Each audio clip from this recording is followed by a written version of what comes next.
வெளிப்படுத்தின விசேஷம் 13ஆம் அதிகாரம் 7வது வசனம்.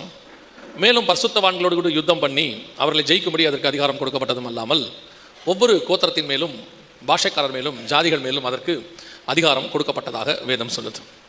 இது எதை குறித்து சொல்லப்பட்டிருக்கு, இங்கே எந்த காரியத்தை நாம் பார்க்கிறோம் என்று சொன்னால், இந்த 13ஆம் அதிகாரம் கடைசி காலத்தில் நடக்க வேண்டியதான ஒரு அரசாங்கம், கவர்மெண்ட். இன்றைக்கி காலையில் வந்தவங்களுக்கு தெரியும் இந்த 13ஆம் அதிகாரம் என்பது ஒரு கவர்மெண்ட் என்று எக்ஸ்பிளைன் பண்ணோம். ஒருவேளை காலையில் வராதவங்க இப்போ நிறைய பேர் வந்திருக்கிறதுனால ஒரு 5 நிமிஷம் அதை சொல்லிவிட்டு நாங்கள் வார்த்தைக்குள்ளே போகிறோம். 13ஆம் அதிகாரம் 1வது வசனத்தை நீங்கள் வாசிக்கும் பொழுது, பின்பு நான் கடற்கரை மணல் மேல் நின்றேன், அப்பொழுது சமுத்திரத்திலிருந்து ஒரு மிருகம் எழும்பி வர கண்டேன். அதற்கு 7 தலைகளும் 10 கொம்புகளும் இருந்தன, அந்த கொம்புகளின் மேல் தூஷணமான நாமங்கள் இருந்தன அப்படின்னு வசனம் இருக்குது வெளிப்படுத்தல் 13:1. பொதுவாக இந்த வெளிப்படுத்தின விசேஷம், அதுக்கு ஏன் விசேஷம்ன்றதுக்கு ஒரு பேர் இருக்குது அப்படின்னு கேட்டிங்கன்னா, அந்த புக்கு கொடுக்கப்பட்ட மெத்தடே வேறு. இப்போ நீங்கள் சுவிசேஷங்களை படிக்கும் போது நேரடியாக அதை படிக்க முடியும், அதில் என்ன சொல்லியிருக்குன்னு புரிஞ்சுக்கலாம். தியானிக்கும் போது அதுக்கு பின்னாடி இருக்கிற மறைபொருள் கிடைக்கும். ஆனால் நேரடியாக படிக்கும்போது ஒரு காரியத்தை நீங்கள் புரிந்து கொள்ள முடியும். நிருபங்களும் அப்படித்தான், நிருபங்களும் நேரடியாக எழுதப்பட்டிருக்கு. ஆனால் வெளிப்படுத்தின விசேஷம் எழுதப்பட்ட மெத்தட் என்னென்னா, ஒரு வகையான ஓமை, நார்மல் ஓமை கூட கிடையாது. ஓமைனா ஆங்கிலத்தில் பேரபிள் அப்படின்னு சொல்லுவாங்க.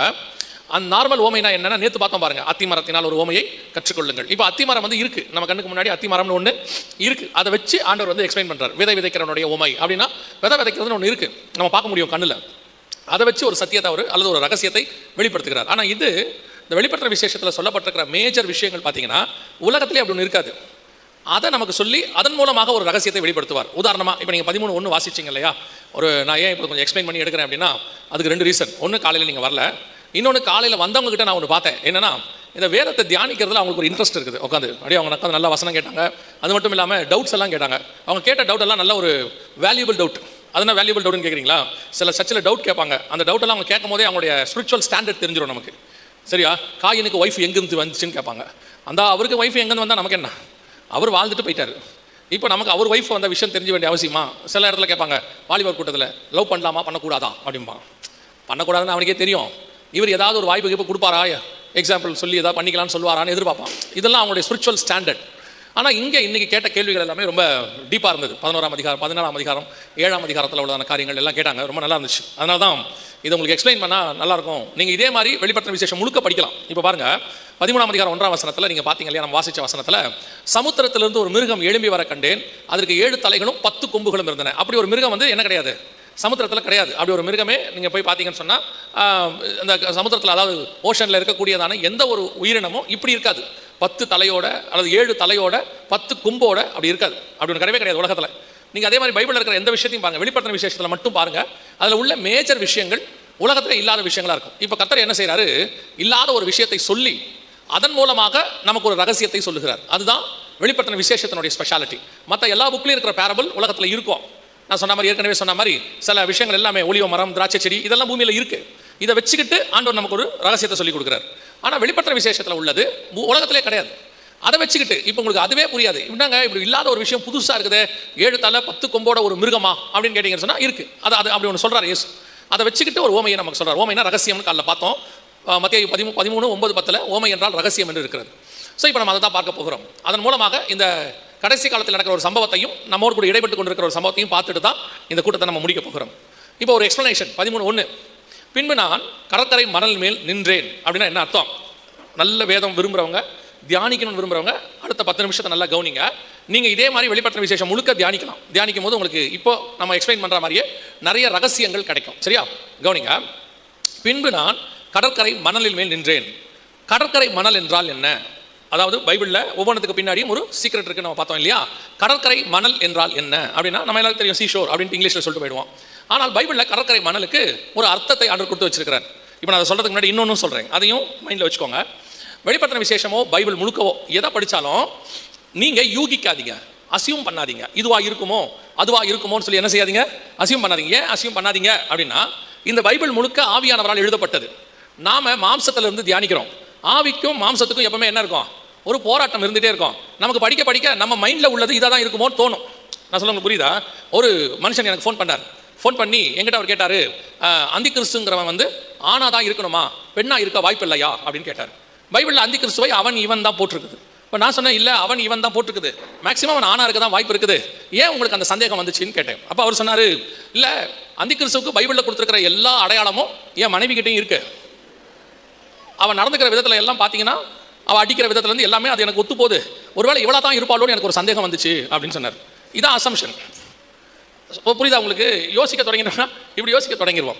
அதனால் நீங்கள் எதை யோசித்தாலும் யோசிக்காமல் இதுக்கான விளக்கம் பைபிள்லேயே இருக்கும். வெளிப்படுத்தின விசேஷத்துக்கான தேவையான எல்லா விளக்கமும் பைபிள்லேயே இருக்கும். இப்போ பாருங்கள், நான் கடற்கரை மணல் மேல் நின்றேன். கடற்கரை மணல்னா என்ன அப்படின்னு கேட்டிங்கன்னா, ஓசியாவின் புஸ்தகம் யாராவது எடுத்து வாசிங்க, பைபிள் வாசிக்கிறவங்க. ஓசியாவின் புஸ்தகம் 1ஆம் அதிகாரம் 10வது வசனத்தை வாசிங்க. 1:10.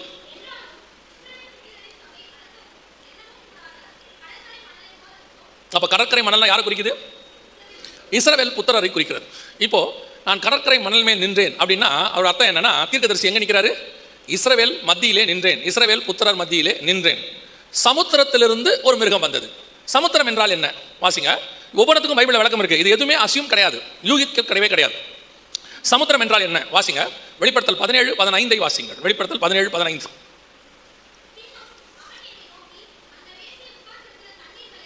தண்ணீர்களை கண்டாயே அவைகள். அப்ப சமுத்திரம் என்பது எதை குறிக்கிறது? ஜனங்களை குறிக்கிறது. நம்ம சொல்லுவோம் இல்லையா, ஜனசமுத்திரம் அப்படின்றோம் இல்லையா, ஜனங்களை குறிக்கிறது. இப்போ அந்த முதல் லைனுக்கு என்ன அர்த்தம்? நான் இஸ்ரவேல் புத்திரர் மத்தியிலே நின்றேன், ஜனங்கள் மத்தியிலிருந்து ஒரு மிருகம் எழும்பி வந்தது. மிருகம்னா என்ன? இன்னைக்கு காலையில் கூட பார்த்தா வந்தவங்களுக்கு தெரியும். மிருகம் என்றால் தானியேல் புஸ்தகம் 7ஆம் அதிகாரம் 23வது வசனத்தை வாசிங்க. தானியேல் 7:23 வாசிங்க.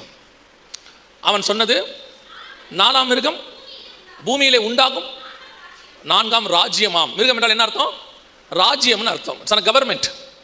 இப்போ பாருங்க, அடுத்து அந்த மிருகம் கவர்மெண்ட் எப்படி இருந்தது அப்படின்னா, அது எப்படி இருந்ததா? 7 தலைகளும் 10 கொம்புகளும் உடையதாக இருந்தது. 7 தலை என்பது எதை குறிக்கிறது? 17ஆம் அதிகாரம் வெளிப்படுத்தின விசேஷம் 9வது வசனத்தை வாசிங்க. வெளிப்பாடு 17:9. ஞானமுள்ள மனம் இதில் விளங்கும், அந்த 7 தலைகளும் அந்த ஸ்திரீ உட்கார்ந்திருக்கிற 7 மலைகளாம். ஒரு ஸ்திரீ உட்கார்ந்திருக்கிற 7 மலை தான் எதை குறிக்குது? 7 தலைன்னு பைபிள் சொல்லுது. ஸ்திரீனா என்ன? அதிலே 18ஆம் வசனம் வாசிங்க. 18. கிரேட் சிட்டி எதுக்கு மேல உட்கார்ந்திருக்குது? 7 மலைக்கு மேல உட்கார்ந்திருக்கு. அதுதான் இந்த மிருகம் கவர்மெண்ட்டுக்கு தலையாக இருக்கிறது. 7 மலைக்கு மேல இருக்கிற நகரம் எது அப்படின்னு கேட்டீங்கன்னா, ரோம் நகரம். உங்க எல்லாருக்கும் தெரிஞ்சிருக்கும் நினைக்கிறேன். 7 ஹில் சிட்டின்னு பேரு. குயிரினல், விமினல், கேபிடலின், அவென்டின், பாலண்டின், சீலியன், எஸ்குயிலின். இதான் அந்த 7 மலையோட பேர். இப்போ 7 மலை 7 தலை என்பது ரோமை குறிக்கிறது. அடுத்து 10 கொம்புகள் அப்படின்னு இருக்கு. 10 கொம்புகள் எதை குறிக்குது? வெளிப்படுத்தின விசேஷம் 17ஆம் அதிகாரம் 12வது வசனத்தை வாசிங்க. 17:12. 10 கொம்புகள் என்பது எதை குறிக்குது? 10 ராஜாக்களை குறிக்கிறது. இப்போ வாசிங்க 13:1 ஃபர்ஸ்ட்ல இருந்து வாசிங்க. இப்போ அந்த வசனத்துக்கு பின்னாடி இருக்கக்கூடியதான காட்ஸ் மெசேஜ், தேவனுடையதான அந்த வார்த்தை என்னன்னு இப்போ உங்களுக்கு அந்த ரகசியம் என்னன்னு உங்களுக்கு தெரியும். 13:1 வாசிங்க. பின்பு நான் இஸ்ரவேல் புத்திரர் மத்தியிலே நின்றேன், அப்பொழுது ஜனங்கள் மத்தியிலிருந்து, ரெஸ்ட் ஆஃப் இஸ்ரேல் உலகத்திலிருந்து ஜனங்கள் மத்தியிலிருந்து ஒரு ராஜ்யம் எழும்பி வர கண்டேன். அதற்கு ரோம்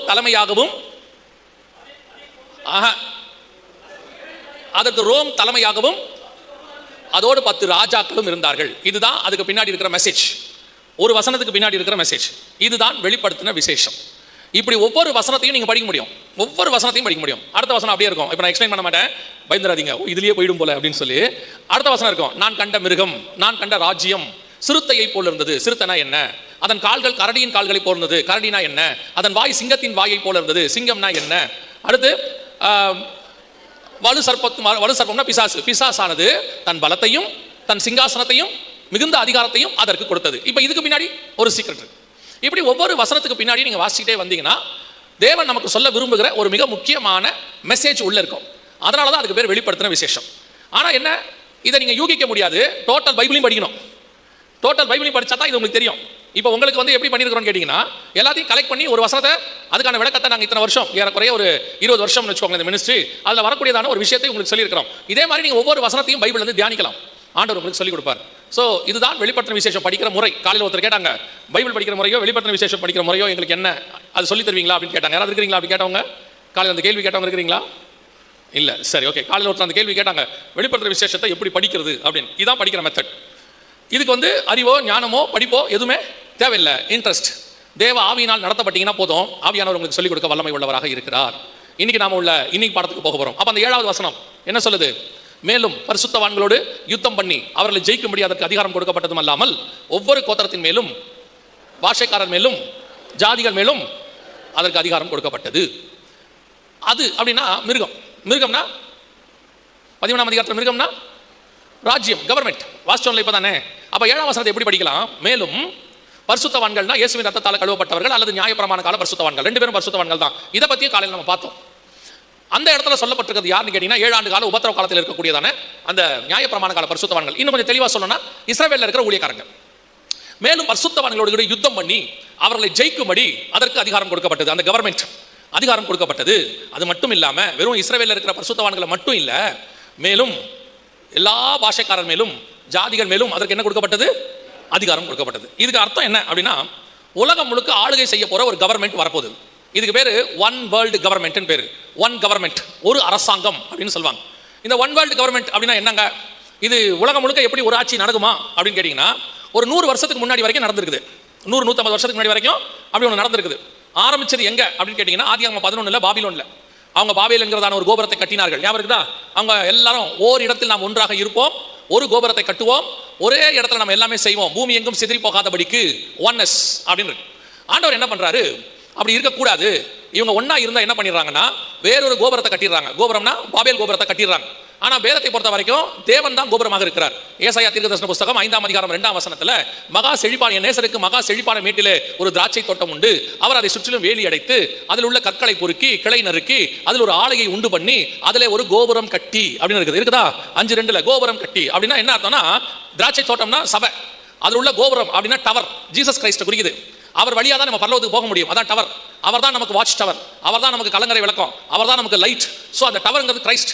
இவங்க என்ன பண்றாங்க? பாபேல்ல ஆல்டர்னேட் டவர் கட்டுறாங்க. ஆல்டர்னேட் டவர்னா அவருக்கு பதிலாக, கிரைஸ்டுக்கு பதிலாக ஆராதிக்கிற வேறொரு காரியம், வேறொரு முறைமை, வேறொரு வர்ஷிப், வேறொரு காரியத்தை கொண்டு வராங்க. அதை எப்படி கொண்டு வராங்க? எல்லாரும் வேர்ல்டு ஃபுல்லா சேர்ந்து one God, one kingdom, one language எல்லாத்தையும் கொண்டு வராங்க. இதுதான் பாபேல்ல ஏற்பட்டது. ஆண்டவர் பார்த்தாரு, இல்ல இது சரி வராது, இவங்க இப்படி பண்ணக்கூடாது அப்படின்னு சொல்லிட்டு, அப்படி இருக்கிறதுக்கு என்ன காரணம் அப்படின்னு பார்த்தா, இவங்களுக்குள்ள ஒரே லாங்குவேஜ் இருக்கு, இதெல்லாம் பாஷையை தாறுமாறாக்கி விட்டுட்டோம்னா இவங்களுக்குள்ள அந்த ஒன்னஸ் வராது. அதுக்கு பிறகு அவங்க அந்த வேலையை செய்ய மாட்டாங்க, ஒன் வேர்ல்டு கவர்மெண்ட்டை செய்ய மாட்டாங்க அப்படின்னு சொல்லி தான் ஆண்டவர் அவங்க சிதறி போக பண்ணினார். வேர்ல்டு வைட் சிதறி போக பண்ணிட்டார். அன்னைக்கு இந்த மாதிரி கண்டங்கள் கிடையாது, பிரிஞ்சிருக்கிற கண்டங்கள் கிடையாது. அது ஏபேர் காலத்துல வந்தது. ஏபேருக்கு 2 குமாரர் பிறந்தார்கள். ஒருவனுக்கு பேலேகு என்று பெயர். 10:35-25 ஆதியாகமத்தின் புத்தகம். அப்பொழுது பூமி பகுக்கப்பட்டது, the earth was divided அப்படின்னு இருக்கும். சோ பூமி கண்டங்கள் அப்புறமா தான் பிரிக்கப்பட்டது. சோ இந்த பாபேல் கோபுரம் காலத்துல இவங்க எல்லாம் சிதறி போயிட்டாங்க. சிதறி போனாங்களே ஒழிய இந்த ஒன் வேர்ல்டு கவர்மெண்ட் அப்படிங்கறதான சிந்தனை அவர்களுக்குள் இருந்துச்சு. அதுக்கப்புறம் தான் பிசாசு இதை எல்லாத்தையும் அந்த காலத்துல இருந்து வேர்ல்டு ஃபுல்லா ஒன் வேர்ல்டு கவர்மெண்ட் கொண்டு வரணும் அப்படின்னு முயற்சி பண்றான். ஏன்னா பிசாசுடைய சுபாவமே என்னன்னு கேட்டீங்கன்னா, ஆண்டவர் ஒரு காரியத்தை செய்ய வேணாம்னா செய்ய வைப்பான். உதாரணமா பழம் சாப்பிடாத அப்படின்னா சாப்பிட வைப்பான். அவர் ட்ரெஸ் போடாம படைச்சா இவன் என்ன பண்ணுவான்? ட்ரெஸ் போட வைப்பான். அத்தி இலையில ஒரு ஆடை. சரின்ட்டு ஆண்டவர் ட்ரெஸ் போடுவார். ட்ரெஸ் போட்டா இவன் ட்ரெஸ் இல்லாம போக பண்ணுவான். அது ஒரு ஃபேஷன். இப்ப ஆண்டவர் ட்ரெஸ் இல்லாத காலத்துல இவன் ட்ரெஸ் போட வச்சான். ஆண்டவர் ட்ரெஸ் போட்ட காலத்துல இவன் ட்ரெஸ் கழட்ட வைப்பான். இவன் வேலையே என்னன்னா ஆண்டவருக்கு அகைன்ஸ்டா செய்யறது. எல்லாத்திலையும் எது ஒன்னிலும் ஆண்டவர் என்ன சொல்றாரோ அதுக்கு ஆப்போசிட்டா செய்ய வைக்கிறது தான் பிசாசுடைய வேலை. சோ இந்த one world government against to God. ஏன் அப்படின்னு கேட்டீங்கன்னா, இந்த ஒன் வேர்ல்டு கவர்மெண்ட்ங்கிறத கிரைஸ்ட் தான் பூமியில பண்ணணும். 1000 வருட அரசாட்சி நம்ம சொல்றோம், மில்லேனியம்னு சொல்லுவோம். அது இயேசு கிறிஸ்துவின் மூலமாக ராஜ்யம் பூமிக்கு வரணும். அதனால தான் நம்ம என்ன சொல்லி ஜெபம் பண்றோம்? பரமண்டல ஜெபத்தை எப்படி சொல்றோம்? உம்முடைய ராஜ்யம் பரலோகத்தில் செய்யப்படுவது போல பூமியிலும் செய்யப்படுவதாக. அந்த ஒன் வேர்ல்டு கவர்மெண்ட். உலகம் முழுக்க ஒரு கிங் இயேசு இருப்பார். உலகம் முழுக்க ஒரு லாங்குவேஜ் இருக்கும். அன்னைக்கு உலகம் முழுக்க ஒரு வர்ஷிப் இருக்கும். எல்லாரும் ஒரு தேவனை தான் அன்னைக்கு ஆராதிப்பார்கள், இயேசு கிறிஸ்துவை. ஜனங்கள் அத்தனை பேரும் ஒன்னஸோட இருப்பாங்க. அதனால தான் இயேசு சொல்வாரு, ஏசாயா 11 வாசி பாத்தீங்கன்னா, அந்த மில்லியனம் எப்படி இருக்கும்னு எழுதுவாரு. ஓனாய் ஆட்டுக்குட்டியோடு படுத்துக்கொள்ளும், சிங்கம் வந்து பசுபாலோடு மேயும், அப்புறம் புலி கண்ணுக்குட்டியோட இருக்கும், அப்புறம் பாம்பு குச்சிங்கிற ஒரு சிறு, இது எல்லாவற்றையும் ஒரு சிறு பையன் நடத்துவான், விரியன் பாம்பு, இதெல்லாம் சொல்லிட்டே வருவார். சோ ஒன் வேர்ல்டு கவர்மெண்ட்டை பத்தி பேசுவார். இப்போ அந்த ஒன் வேர்ல்டு கவர்மெண்ட்டை பாபேலுக்கு அப்புறம் யார் யாரெல்லாம் ட்ரை பண்ணாங்க அப்படின்னு பாத்தீங்கன்னு சொன்னா, பார்வோன் ட்ரை பண்ணார் ஈஜிப்ட்ல, கர்த்தர் அதை உடைச்சிட்டார். அதுக்கு பிறகு சனகரிப், அதையும் கர்த்தர் உடைச்சிட்டார். அதுக்கப்புறம் நேபுகாத்நேச்சார் பாபிலோனியன் கவர்மெண்ட், அதையும் உடைச்சிட்டார். அதற்கு பிறகு மேதிய பெர்ஷியர்கள், அதையும் உடைச்சிட்டார். அப்புறம் கிரீக் கவர்மெண்ட் அலெக்சாண்டர், அதையும் உடைச்சார்.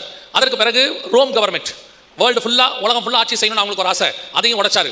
இந்த மாதிரி ஆசைப்பட்டவங்க நிறைய பேர் இருக்காங்க. நம்ம காலத்துல சொல்லணும்னா பிரிட்டிஷ் கவர்மெண்ட் வேர்ல்டு வைட் பண்ணணும்னு நினைச்சாங்க, ஆண்டவர் உடைச்சாரு. அதற்கு பிறகு அந்த ஆசையோட வந்தவர் தான் ஹிட்லர். அவருடைய நாசிசத்தையும் அவர் கவர்மெண்ட்டையும் ஐரோப்பா முழுக்க, ரஷ்யா முழுக்க கொண்டு போகணும்னு நினைச்சாரு, தோத்துட்டாரு. அவருக்கு பிறகு அப்படி ஒரு ஆசையோட ஜார்ஜ் புஷ் சீனியர் அமெரிக்கா, அவருக்கு ஒரு ஆசை இருந்துச்சு, வேர்ல்டு வைட் அமெரிக்கன் கவர்மெண்ட்டை கொண்டு வரணும்னு. அதையும் கத்தர் கிரிமியாங்கிற பகுதியில் வச்சு உடைச்சார். ரஷ்யாக்குள்ள அவங்களால நுழைய முடியல. சோ இப்படி இந்த ஒன் வேர்ல்டு கவர்மெண்ட்டை ஃபார்ம் பண்ணணும் அப்படின்னு சொல்லி அவங்க ஆசைப்படுவாங்க. இந்த ஒன் வேர்ல்டு கவர்மெண்ட்டை ஃபார்ம் பண்ணணுன்றவங்களுக்கு எல்லாம் ஃபர்ஸ்ட் என்ன ஆசை இருக்கும் தெரியுமா? எல்லாத்தையும் ஒரே லாங்குவேஜாக மாற்றிடணும். ஏன் அப்படின்னு கேட்டால், ஒரு லாங்குவேஜாக மாற்றினா தான் அத்தனை பேருக்குள்ளேயும் கம்யூனிகேஷன் கன்வே பண்ண முடியும், அவங்களுடைய தாட்ஸ் என்ன பண்ண முடியும், கன்வே பண்ண முடியும். ஸோ என்ன பண்ணுவாங்க, ஒரு லாங்குவேஜாக மாற்றுவாங்க. இப்போ உதாரணத்துக்கு, இப்போ பார்வோன் யோசேப்பு உள்ள வந்துட்டார். வந்த உடனே பார்வோன் பண்ண முதல் வேலை என்னன்னு கேட்டீங்கன்னா, யோசேப்புக்கு பேர் மாற்றிடுவார். சாப்நாத் பண்ணையார் என்ன செஞ்சிருவாரு, பேர் மாற்றிடுவார். நேபுகாத் நேச்சார் எல்லாரையும் பிடிச்சிட்டு வருவார். வந்தவன அவர் சொல்லிக் கொடுக்குற முதல் வேலை என்னன்னா, எல்லாருக்கும் கல்தையர் பாஷை சொல்லிக் கொடு அப்படிம்பாரு. எல்லாருக்கும் பாபிலோனியன் லாங்குவேஜ், சால்டியன் லாங்குவேஜ் சொல்லுவாங்க, அதை சொல்லிக் கொடு அப்படின்னாரு. என்ன ரீசன்? அது மட்டும் இல்லை, எல்லாருக்கும் பேர் மாற்றிடுவார். தானியலுக்கு பெல்ஷாஷார், சாரி இல்லை, ஆமாம் பெல்ஷாஷார் பேர் மாற்றிடுவார். ஒவ்வொருத்தருக்கும் பேர் மாற்றிடுவார். நம்ம சொல்கிறோமே ஷாத்ராக் மேஷாக் ஆபேத் நேகு, இதெல்லாம் பாபிலோனியன் பேர். ஒரிஜினல் பேர் அனனியா மிஷாவேல் அசரியா. பேரை மாற்றிட்டார். எஸ்தர் மேதிய பெர்ஷிய சாம்ராஜ்யத்தில் பேர் மாற்றப்பட்டது. இந்த லாங்குவேஜ், அந்த லாங்குவேஜ் கூட கொண்டாந்துருவாங்க. ரோம சாம்ராஜ்யம் வரும்போது ரோம பேர் வைக்கப்பட்டது. கிரேக்க சாம்ராஜ்யம் வரும்போது கிரேக்க பேர். இப்போ உங்களுக்கு தெரியும், நீங்க எல்லாரும் மெடிக்கல் டிபார்ட்மெண்ட்ல இருக்கிறீங்க. இந்த மெடிக்கல் டிபார்ட்மெண்ட்ல இருக்கிறவங்க எல்லாருக்குமே தெரியும், எலும்பு அப்படின்னு தமிழ்ல சொல்றோம், இங்கிலீஷ்ல அதுவே மெடிக்கலா சொன்னா ஆர்த்தோ. ஆமா தானே, ஆர்த்தோ தானே. நமக்கு இருதயம் சொல்றோம், இதுவே இங்கிலீஷ்ல ஹார்ட். அதுவே கிரீக்ல மெடிக்கலி சொன்னா கார்டியோ அப்படி தானே சொல்றீங்க, கார்டியாலஜி சொல்றீங்க தானே. இந்த கார்டியாலஜிங்கிற அத்தனை மெடிக்கல் டேர்மே கிரீக் வேர்டு, நாட் இங்கிலீஷ். இப்போ நீங்க சொல்ற ஆர்த்தோ, கார்டியோ, பீடியோ, கைனகாலஜிஸ்ட் என்னென்னமோ சொல்றீங்களே, எவ்ரிதிங் கிரேக் காலத்தில் மாற்றப்பட்டது. இங்கிலீஷ்ல அதுக்கு வேற ஒரு பேர் இருக்குது, தமிழ்ல வேற பேர் இருக்குது. ஆனா ஸ்டில் நீங்க மெடிக்கலி யூஸ் பண்றது அதான். இது எப்போ வந்ததுன்னு கேட்டீங்கன்னா, கிரீக் பீரியட்ல வந்துச்சு. அதுக்கப்புறம் பிரிட்டிஷர் வந்தாங்க. உலகம் முழுக்க இங்கிலீஷ், எல்லாருக்கும் பேரெல்லாம் எல்லாருக்கும் இங்கிலீஷ் பேர். நீங்க எல்லாருக்கும் பாத்தீங்கன்னு சொன்னா, எல்லாம் நம்ம ஊருக்குள்ள பாத்தீங்கன்னா டெண்டல் ஸ்ட்ரீட், அந்த ஸ்ட்ரீட், இந்த ஸ்ட்ரீட்னு இருக்கும், எல்லாம் இங்கிலீஷ் பேர் கொண்டு வந்தாங்க. இப்படி ஒவ்வொன்று வரும்போதும் இது ஒரு வகையில் என்ன அப்படின்னு கேட்டீங்கன்னு சொன்னா, வேர்ல்டு கவர்மெண்ட்டை ஃபார்ம் பண்றதுக்கான ஃபர்ஸ்ட் ஸ்டெப். முதல்ல பேர் மாற்றி அவங்க லாங்குவேஜை கொண்டு வருவாங்க. நான் உங்களுக்கு ஒன்று சொல்லிட்டு இப்போ என்ன செய்யறாங்கன்னு சொல்றேன். இது எப்பவுமே சக்சஸ் ஆகாது. ஏற்கனவே நான் உங்களுக்கு சொன்னேன், இந்த சக்சஸ் எப்போ ஆகும்னா